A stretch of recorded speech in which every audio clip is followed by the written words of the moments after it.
네, 안녕하세요. 지금 마드리드 레이나 소피아 국립미술관 바로 그 현장에 계신 당신을 위한 특별한 탐구를 시작하겠습니다. 어쩌면 입구에 막 들어서셨거나 잠시 숨을 고르고 계실 수도 있겠네요. 당신의 발걸음에 맞춰서 눈앞의 예술 작품들의 생생한 이야기를 더해드릴게요. 저희는 당신이 궁금해할 만한 정보들, 그러니까 미술관 방문 후기라든지 전문가 분석, 또 공식 자료들 이런 것들을 좀 엮어서 당신만을 위한 맞춤 해설을 준비했습니다. 이 미술관의 정말 심장과 같은 작품들을 만나보고 그 안에 숨겨진 뭐랄까 시대의 목소리 그리고 예술가의 고뇌를 함께 느끼는 것, 그것이 오늘 우리의 여정입니다. 자, 그럼 함께 걸어볼까요? 네. 레이나 소피아 미술관은 잘 아시다시피 스페인 20세기 미술의 역사를 집대성한 곳이죠. 프라도, 또 티센보르네 미사 미술관하고 같이 마드리드 예술의 황금 삼각지대, 그 핵심 축이고요. 무엇보다 흥미로운 건 지금 당신이 서 계신 이 건물이 18세기 병원을 개조했다는 점입니다. 과거의 공간이 어떻게 이 현대 미술의 심장부로 다시 태어났는지 그 변화의 흔적을 느끼면서 함께 탐험해 보겠습니다. 좋습니다. 그럼 미술관의 주 건물 사바티니 건물 안으로 이제 막 발을 들여놓으셨을 텐데요. 밖에서 보면 좀 단정한 신고전주의 양식인데 안으로 들어서는 순간 분위기가 확 다르죠. 네, 높은 아치형 천장하고 넓은 복도를 따라서 이렇게 걸으면서 여기가 예전에는 수많은 사람들의 어떤 아픔 또 회복이 공존했던 병원이었다는 사실을 떠올려 보시면 좋을 것 같아요.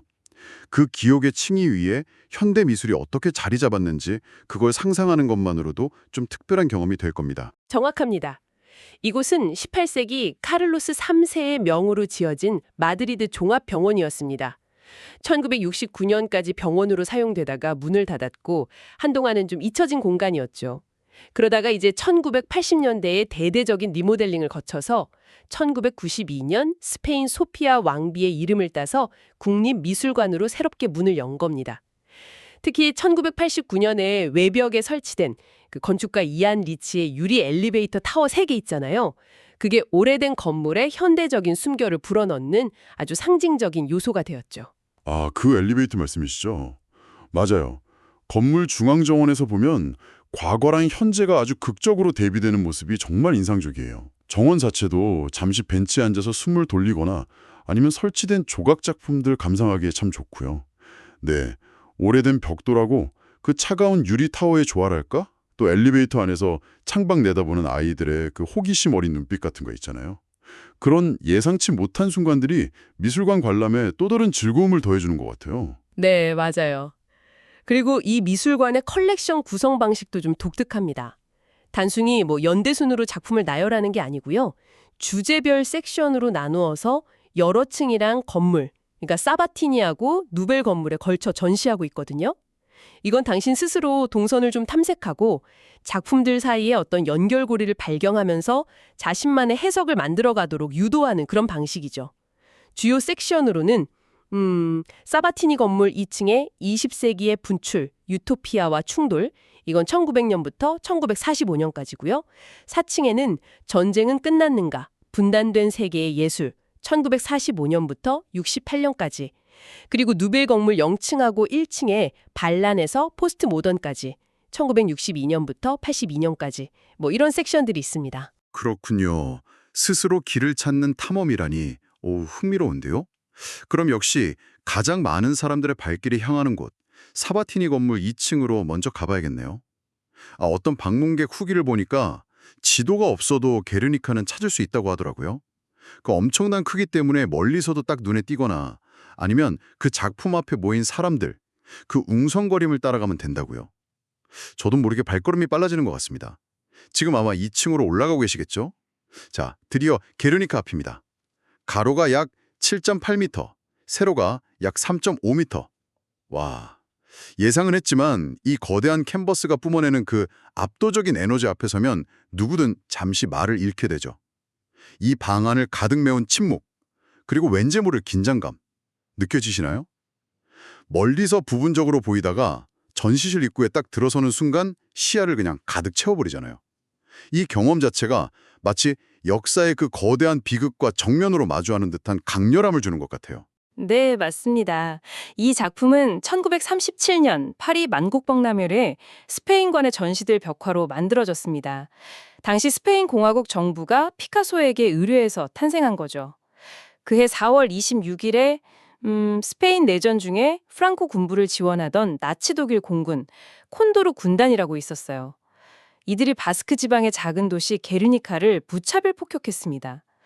하필 시장이 열리는 날이었고 그래서 주로 여성과 아이들 같은 민간인들이 많이 희생된 아주 끔찍한 사건이었죠. 피카소가 이 소식을 듣고 정말 격분해서 불과 한 달여 만에 이 대작을 완성했습니다. 게르니카는 단순한 전쟁 기록화를 넘어서 폭력과 압제에 대한 어떤 인간적인 저항, 그리고 평화의 갈망을 담은 20세기 가장 강력한 시각적 상징 중 하나가 되었죠. 그런데 이 작품 주변에서는 유독 사진 촬영 금지 규정이 엄격하게 지켜지고 있어요. 보면 심지어 작품을 지키는 전담 관리인까지 계시더라고요.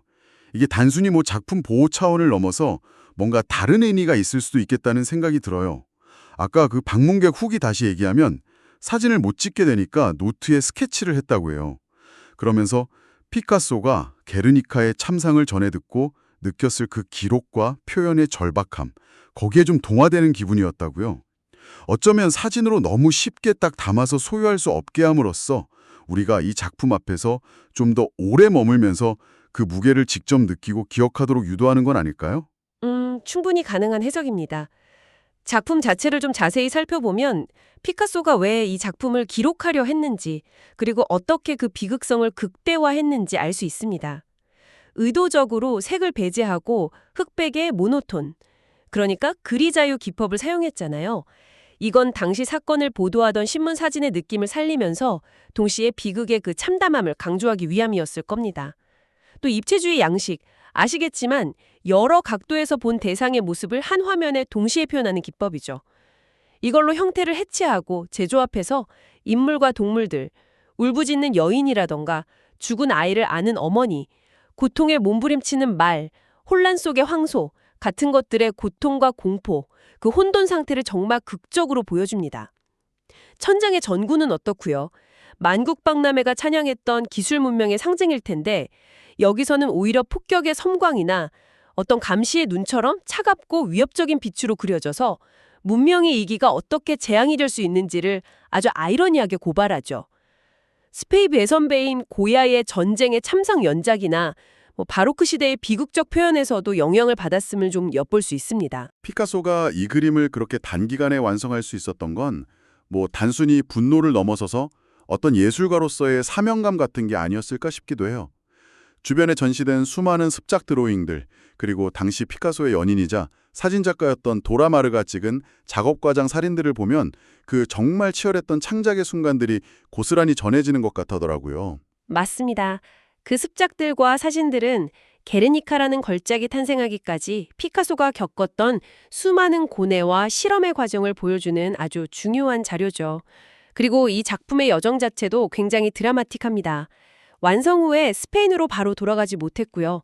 프랑코 독재 정권 1939년, 1975년 하에서는 반환될 수 없다는 피카소의 유언에 따라서 1939년부터 뉴욕 현대미술관, 모마 아시죠? 거기 장기 대여 형태로 보관되어 있었습니다.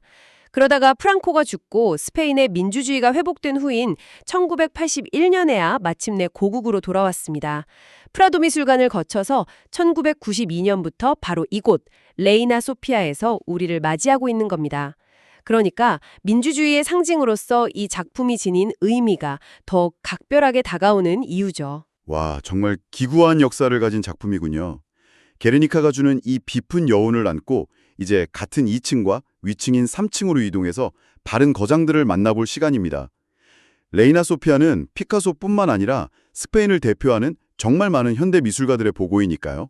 특히 초현실주의의 아이콘 살바도르 달리의 작품들이 당신을 기다리고 있습니다. 네, 달리는 꿈과 무의식의 세계를 탐구한 초현실주의 운동의 가장 유명하고 또 가장 논쟁적인 인물 중 하나죠. 그의 작품은 뭔가 비합리적이고 환상적인 이미지들을 아주 사실적이고 정교한 기법으로 그려내는 것이 특징입니다. 이곳에서는 그의 초기 주요작 중 하나인 위대한 자위자의 얼굴, 1929년 작품인데요. 이런 것들을 만날 수 있습니다. 달리에 좀 기이하고 때로는 좀 불편하게 느껴질 수도 있는 그런 이미지들을 통해서 초현실주의자들이 어떻게 인간 정신의 그 숨겨진 영역을 파헤치려 했는지 살펴보는 것도 흥미로운 경험이 될 겁니다. 달리 강렬함과는 또 다른 매력을 가진 호안 미르의 작품들도 놓칠 수 없죠. 보면 밝고 다채로운 색채, 아주 자유분방하고 꼭 어린아이 그림 같은 순수한 형태들 속에서 어떤 시적인 상상력 같은 걸 느껴보세요.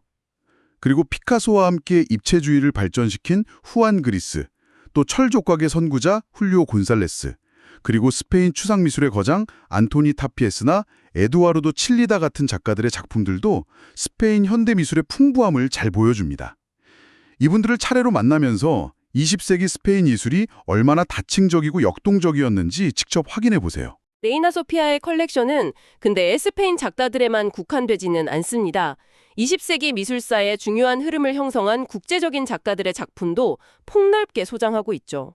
벨기에의 초현실주의자 르네 마그리트라던가 독일의 막스 에른스트, 추상회화의 선구자 바실리 칸딘스키, 미국의 추상표현주의자 마크 로스코, 또 영국의 구상화가 프랜시스 베이컨, 사진과 오브제 작업을 한 말레이, 정말 다양한 국적과 사조의 예술가들을 만날 수 있습니다.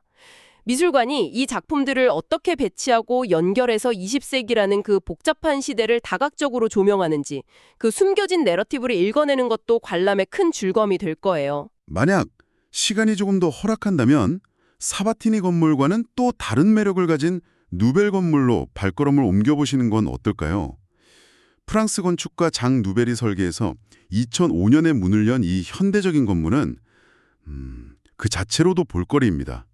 붉은색하고 검은색 금속 패널로 마감된 외관이 아주 강렬한 인상을 주거든요. 네, 누벨 건물은 주로 1960년대부터 1980년대까지, 그러니까 반란에서 포스트 모던까지로 명명된 시기의 현대미술과 동시대 미술 전시를 주로 다룹니다. 그리고 아까 잠깐 언급했지만 10만 권 이상의 장서를 자랑하는 방대한 미술 전문 도서관과 자료센터, 또 대규모 강연장, 교육공간 같은 것들이 이곳에 집중되어 있어서요. 레이나 소피아가 단순한 전시 공간을 넘어서 연구와 교육의 허브 역할을 하고 있다는 걸 보여주죠. 그리고 누벨 건물 옥상에 카페 테라스가 있는데 거기서 마드리드 시내를 내려다보면서 잠시 휴식을 취하는 것도 괜찮은 경험입니다. 그리고 이건 잘 모르시는 분들도 계실 텐데요. 미술관 본관에서 나와서 가까운 레티로 공원 안에도 레이나 소피아가 운영하는 두 개의 아주 아름다운 전시 공간이 숨어 있습니다. 바로 벨라스케스 궁전, 팔라시오 데 웰라스케스하고 수정 궁전, 팔라시오 데 크리스탈이죠. 맞아요. 수정궁전. 네, 이 두 곳은 무료로 개방되고요. 종종 아주 흥미로운 현대미술 설치 작품이나 특별 기획전을 선보입니다. 특히 전체가 유리랑 철골로 지어진 수정궁전은 햇살이 쫙 쏟아져 들어오는 모습이 정말 환상적이거든요. 그러니까 본관 관람 후에 공원을 산책하시면서 꼭 한번 들러보시길 권합니다. 자, 그럼 이제 당신의 레이나 소피아 미술관 방문을 더욱 알차게 만들어줄 몇 가지 실용적인 정보들을 빠르게 정리해 드릴게요. 첫째는 운영 시간입니다. 보통 월요일하고 수요일부터 토요일까지는 오전 10시부터 밤 9시까지 개관합니다. 하지만 일요일은 좀 달라요. 오후 2시 30분까지만 전체 컬렉션을 열고 그 이후 저녁 7시까지는 일부 컬렉션만 볼 수 있으니 유의하셔야 합니다. 그리고 제일 중요한 거, 화요일은 휴관이라는 점 꼭 기억해 주세요. 그래도 방문 전에 공식 웹사이트에서 최신 정보를 확인하는 것이 가장 정확하겠죠? 둘째, 무료 입장 혜택을 활용해 보세요. 월요일 그리고 수요일부터 토요일까지 저녁 7시부터 9시 사이, 그리고 일요일 오후 12시 30분부터 2시 30분까지는 무료로 입장할 수 있습니다. 다만 이 시간대에는 아무래도 많은 사람들이 몰리기 때문에 입구에서 긴 줄을 서야 할 수도 있다는 점은 좀 감안하셔야 해요. 셋째, 입장권 정보입니다. 일반 입장권 가격은 한 12유로 정도 하고요. 온라인으로 미리 예매하면 약간 할인을 받거나 현장 대기 시간을 줄일 수 있습니다. 만약에 프라도 미술관이나 티센부르네미사 미술관도 같이 방문할 계획이 있으시다면 새 미술관 통합 입장권인 파세오 델 아르테 패스라고 있거든요. 이게 한 40유로 내외인데 이걸 구매하는 것이 훨씬 경제적일 수 있습니다. 넷째, 위치와 교통인데요. 이 부분은 뭐 거의 걱정하실 필요가 없습니다. 마드리드의 교통허브인 아토차 기차역, 그리고 지하철역, L1 노선, 에스타숀 델 아르테역 바로 옆에 있어서 찾아오기가 매우 편리해요. 프라도나 티센 미술관에서도 걸어서 한 10분에서 15분, 그 정도면 충분히 닿을 수 있는 거리죠? 다섯째, 편의시설입니다. 물품 보관소는 무료로 이용 가능하고요. 기념품점, 카페, 레스토랑, 그리고 아까 말씀드린 도서관 같은 것들이 잘 갖춰져 있습니다.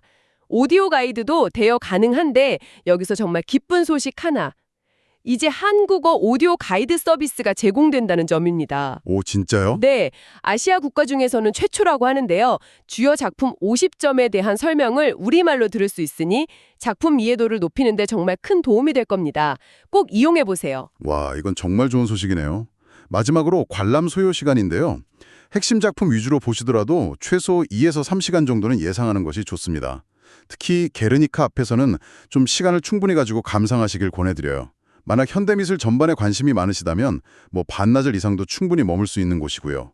시간이 좀 제한적이라면 2층의 게르니카하고 피카소, 달리, 미로 같은 주요 스페인 거장들의 작품을 중심으로 동선을 계획하는 것이 효율적일 겁니다. 복잡하게 느껴질 수도 있으니까 입구에서 지도를 챙기시거나 미술관 앱을 활용하시는 것이 좋습니다. 특히 한국어 오디오 가이드를 이용하신다면 그 설명이 제공되는 50개 작품을 따라 이동하는 것만으로도 효율적인 동선 구성과 깊이 있는 감상이 가능할 거예요. 오늘 저희와 함께 레이나 소피아 미술관을 거닐면서 특히 게르니카가 던지는 그 묵직한 질문과 마주하고 스페인의 격동적인 20세기 예술 속으로 잠시나마 빠져드는 경험을 하셨습니다. 이 시간들이 당신에게 어떤 울림으로 남았을까요? 네, 레이나 소피아 미술관은 과거의 유물을 단순히 전시하는 그런 곳이 아닙니다. 예술을 통해서 우리 시대의 어떤 갈등과 창조성, 그리고 인간이라는 존재 자체에 대해서 끊임없이 질문을 던지고 성찰하게 만드는 뭐랄까 살아있는 공간이죠. 이곳에서의 경험이 당신을 그저 수동적인 관람객에서 예술과 역사를 비판적으로 사유하는 능동적인 주체로 이끌어 주었기를 바랍니다. 마지막으로 이런 질문을 당신께 한번 남겨봅니다.